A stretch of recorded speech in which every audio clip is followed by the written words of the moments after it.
నేను కొంచెం ఇల్లు అది క్లీన్ చేసుకుంటున్నాను. మన్యు మేలుకున్నప్పుడు అవ్వట్లేదు.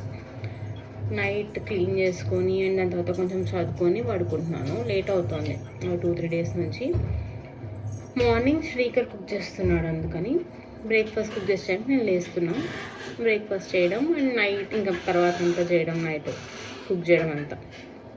So Srikar last 2 days okay.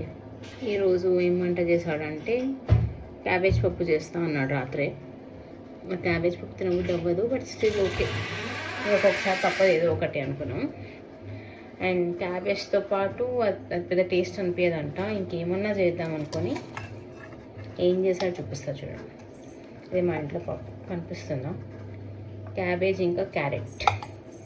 నేను నా లైఫ్లో ఫస్ట్ టైం క్యారెట్ పప్పు తిన్నాం. క్యాబేజ్ క్యారెట్ పప్పు తిన్నాం, బాగుంది, బాగాలేకుండా ఏం లేదు, టేస్ట్ బాగానే ఉంది. కానీ ఇంకెప్పుడు చేయకూడదు మాత్రం ఫిక్స్ అయ్యాం.